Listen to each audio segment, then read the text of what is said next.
வணக்கம் இவா நண்பர்களே. இங்கே பாருங்கள், நான் ஒரு டெக்னிக் கண்டுபிடிச்சிருக்கேன். என்னென்னா, அங்கே போய் காலை வச்சா முக்கியம். வாழை மரம் உங்கள் வீட்டில் இருந்துன்னா 1க்கு 2 மொத்தத்தையும் அறுக்காதீங்க. அது ஒரே நாளில் எல்லாம் பழுத்துரும், நம்மளுக்கு சாப்பிட்றதுக்கு கஷ்டமாக இருக்கும். அதனால் ஒரு சீப்பாக தேவையான 3 நாளைக்கு ஒரு 4 நாளைக்கு ஒரு சீப்பாக நீங்கள் கட் பண்ணும் பட்சத்தில் இங்கே பாருங்கள், செல்லக்குட்டி கடைக்குட்டி சிங்கங்கிற மாதிரி எல்லா சத்தையும் எடுத்துக்கிட்டு மரத்திலே பழுத்துருக்கு. இந்த சீப்பு மட்டும்தான். இதை வச்சிங்கன்னா ஒரே நாளில் பழுத்துரும், 2வது நாள் மிகவும் கனிஞ்சிரும். அதை சாப்பிடும்பொழுது ஒரு சுகம் இருக்கே, அடடடடடடா.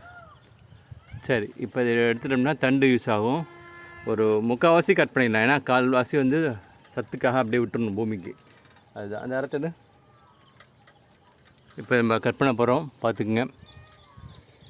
சரி, ஒரு கையில் பிடிச்சிக்கணும் ஏனையாக, ஒரு பக்கம் அறுக்கணும், சிரமமாக இருக்கும். அதனால் இந்த காணொலி அப்படியே முடிச்சுப்போம். இந்த மாதிரி உங்கள் வீட்டு பக்கத்தில் பம்பு கட்டு இருக்குது பாருங்கள். பம்பு கட்டு பக்கத்தில் தண்ணி முடிஞ்ச அளவுக்கு சோப்புலாம் பயன்படுத்தாதீங்க, ஷாம்பு பயன்படுத்தாதீங்க. இயற்கையாக குளிக்கும் பட்சத்தில் அந்த தண்ணி நம்ம எதுவுமே பண்ண தேவையில்லை, ஆட்டோமேட்டிக்காக தானாக தண்ணி இதுக்கு வரும். அற்புதமான பலன்கள் கொடுக்கும். பக்கத்துலேயே ஒரு தென்னை வச்சுக்கோங்க. இந்த மாதிரி உங்கள் வீட்டு பக்கத்தில் தேவையில்லாத இடங்கள் வேலி ஓரமாக நிறையா இருக்கும். இன்றைக்கி காலைல சுத்தம் பண்ணேன் பாருங்கள் எப்படி. இந்த இடத்தெல்லாம் பயன்படுத்துங்க. ஏன்னா பக்கத்தில் மீன் வளர்க்குறதுக்கான வாய்க்கால் இருக்கிறனால சத்து அபரிதமாக இருக்கும். அதை எடுத்து அப்படியே ஊற்றினாலே போதும். சரிங்களா? இங்கே ஒரு செவ்வாழை வச்சுருக்கேன், உங்களுக்கு தெரியும். நம்ம இன்றைக்கி ஒரு முழு காணொலி போட்டுடலாம். நம்ம தோட்டத்தில் என்னென்ன செடிகள் இருக்குதுன்னு எண்ணி நம்ம ஒரு அருமையான காணொலி போடுவோம்.